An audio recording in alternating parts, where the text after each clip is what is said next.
Next, we're going to have Siobhan Utemolen, who's going to speak to us about a topic that she's very passionate about, which is this climate change and the state of the world at the moment. We've got some exciting new legislation in South Africa that's been on the back burner. That's not a great reference, I just realized, for some time, but we're hoping that that'll finally be pushed through at some point. So Siobhan is an associate in our dispute resolution department, and she was recently admitted as an attorney. So she generally specializes in commercial and corporate litigation, but this is one particular passion of hers, and we're very excited that she's going to share these developments with us. Over to you, Siobhan. Thank you, Jenny. Good morning, everyone. By a quick show of hands, how many of you hear the word environmentalism and immediately picture flower crowns, tie-dye clothing, and someone hugging a tree? Well, my hope is that by the end of today's discussion, I'll see a whole lot of people running outside and hugging a tree. But if not, you can catch me here, same time, same place next year. Some of you may be aware of the climate change bill that was introduced in Parliament in February this year. As South Africa's first comprehensive legal framework for climate change, should this bill become an act, it will place an onus on members of the communities as well as businesses to take adequate steps to transition into a low carbon and climate resilient society and economy. Dr. Hussein Lee, the chair of the Intergovernmental Panel on Climate Change, remarked that climate change may be one of the 21st century's greatest understatements. World carbon emissions in the last 3 decades alone have increased by more than 60%. Since the 1970s, the Earth's temperature has increased by 1 degree Celsius, and we are fast approaching the 1.5 degrees Celsius mark.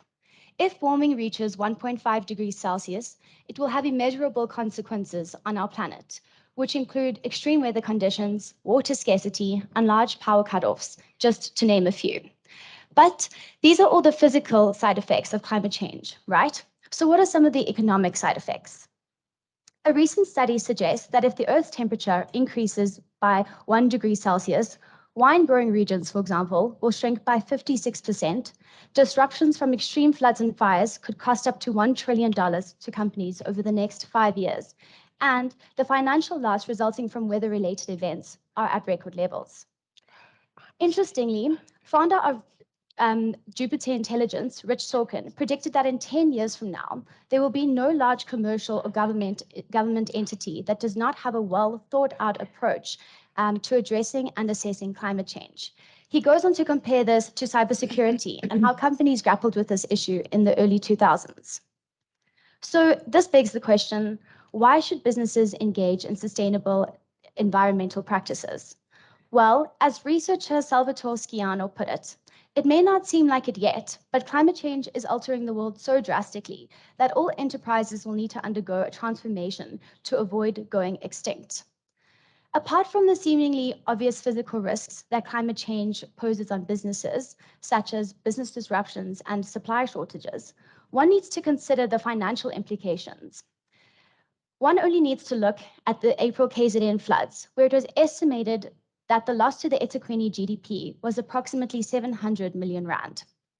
There is mounting pressure on businesses from its stakeholders for the advancement and progression of environmental protection policies and sustainable practices. Stakeholders include clients, shareholders, customers, employees, and regulatory bodies. The importance of stakeholder pressure should not be underestimated. An example to illustrate this is Nestle.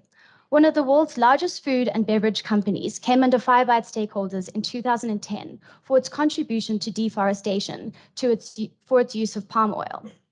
In response, Nestle committed to using 100% responsibly sourced palm oil by the year 2023 and to blacklist companies that do not comply with its policies. In addition, as of 2019, it makes use of a satellite technology system called Starling, which it uses to monitor global palm oil supply chains and to determine whether origins are verifiably deforestation-free. This example goes to show how businesses that heed to its stakeholders' demands and take a stand on environmental values and climate resiliency are better fit to serve and retain customers both presently and in the future. CEOs and business leaders will therefore need to step up to the challenge in combating climate change, as governments cannot deal with this crisis alone. More recently, the new climate change bill will place significant pressure on companies to move towards a low carbon and climate resilient economy. The climate change bill, which was introduced by the Department of Forestry, Fisheries and the Environment, recognizes that South Africa has a role to play in the global effort to reducing greenhouse gas emissions. Did you know South Africa is the 14th largest emitter of greenhouse gases in the world and the largest emitter in Africa? This is mainly as a result of Eskom's coal-fired power plants, accounting for 42% of South Africa's greenhouse gas emissions alone.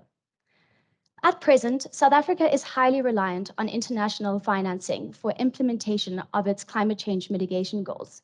In 2021, donor governments pledged $8.5 billion towards South Africa's just energy transition.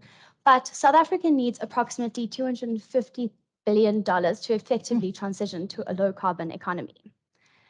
Adaptation to the effects of climate change is an important part of any climate change mitigation strategy. The bill provides for the establishment of adaptation objectives. These are aimed at establishing green targets that the country should hit within a specified time period. The first green target is greenhouse gas emissions trajectory. The minister will determine a national greenhouse emissions trajectory, or i.e. a pathway that manages the reduction of greenhouse gas emissions progressively and over a period of time, which is consistent with its international obligations. The bill provides for the mandatory review of this trajectory every 5 years. The next green target is sectoral emissions. The minister must determine and publish sectoral emissions targets for the listed sectors, such as the energy or manufacturing sectors. These targets must be implemented by the ministers responsible for the administration of these said sectors and must be aligned with the national greenhouse trajectory that I mentioned earlier. These targets will also be reviewed every 5 years.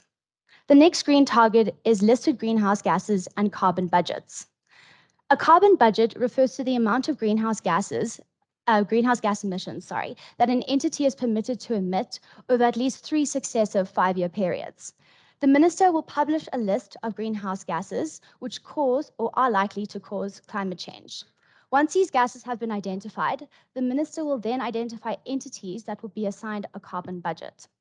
If an entity has been assigned a carbon budget, it must prepare a greenhouse gas mitigation plan, which outlines the measures that it proposes to implement in order to stay within its allocated carbon budget.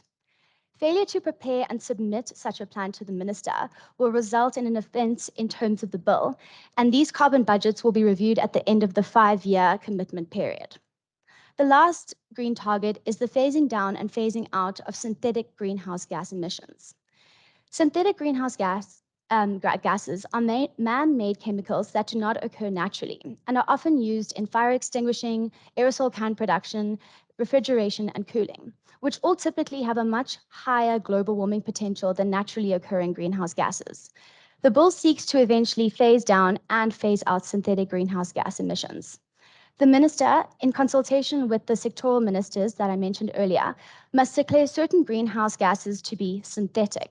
Once done, there will be prescribed threshold for these gases and prescribed timeframes for their phasing down and eventual phasing out. Once again, this plan will be subject to review and update every 5 years. So, looking at offences and penalties of the bill. One offence to note is that where an entity is convicted for failing to prepare and submit a greenhouse mitigation plan, the bill provides that in terms of the National Environmental Management Act, an entity will need to pay a fine up to 5 million rand or face imprisonment of up to 5 years on a first offence. However, there is criticism around this, as some argue that these fines are inconsequential to some of South Africa's largest emitters, such as Eskom. The bill also fails to address the consequences of when an entity exceeds its carbon budget, fails to report on the progress against its allocated carbon budget, or supplies false or misleading information. Additionally, organs of state, provinces, and municipalities also face no express consequences for failing to implement duties that the bill places on them. So, what are people saying about this bill? The bill has received a lot of criticism regarding the effectiveness of its enforcement provisions. Given that there is an acknowledgement that South Africa needs to address its climate change response as a matter of urgency, the hope is that the hope is that more severe and serious offences will be added to subsequent versions of the bill before it becomes into effect. If South Africa is serious about transitioning and addressing climate change, the bill needs to be realistic and sensitive to our developmental challenges, but also which can be effectively enforced. Despite the gaps in the bill, though, it is encouraging to see that this long-awaited legislation is gaining some traction. It is also promising to see that the bill provides more emphasis on the need for climate change responses to be informed by scientific knowledge and evidence. In conclusion, climate change is not a one-size-fits-all approach. It requires different role players at different levels to effectively address climate change and to engage in sustainable practices. But the point is to actually start. Delays and inaction will increase the uncertainty of limiting global warming and will result in less time and fewer options for future decision makers. Tracy Davies, the executive director of Just Share, notes that there are many tools available to give directors guidance and they should act proactively because there is little doubt that regulators will implement stricter legal frameworks otherwise. The key here is for entities to be proactive in developing and implementing their own corporate climate change action plan without being prompted to do so first by legislation. A good example of how a company dealt proactively with climate change is Coca-Cola. In 2004, Coca-Cola needed an immense amount of water in order to make its products. Creating each liter of Coke required 2.7 liters of water. Obviously, this became problematic as climate change started impacting global water levels. Facing the closure of its plants, Coke improved its manufacturing processes to make use of less water. And by the year 2015, Coke only needed 2 liters of water per liter of soda. The leaders at Coke rose to the challenge of a changing business model, which resulted in a more profitable and environmentally conscious one. In closing, I'd like to thank you all for coming to my TED Talk. But seriously, to sum up the key takeaway of today, I would like to leave you with this quote by John Paul II. The earth will not continue to offer its harvest except with faithful stewardship. We cannot say we love the earth or land and then take steps to destroy it for use by future generations. Thank you.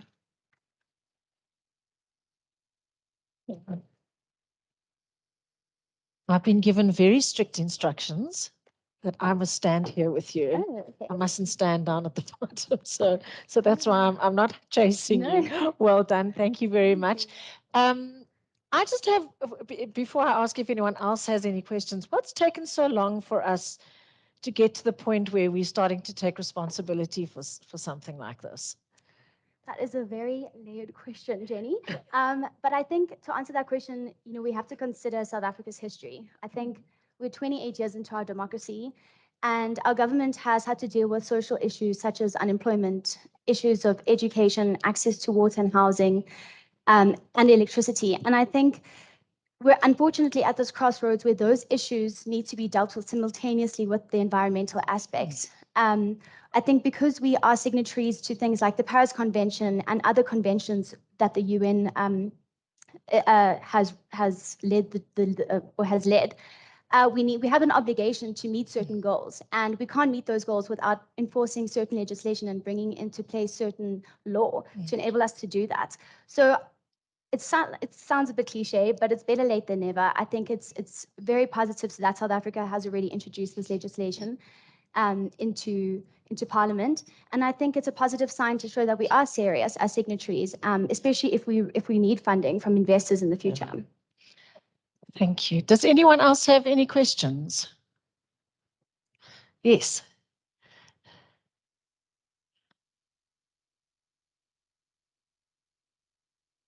Thank you for the beautiful TED Talk.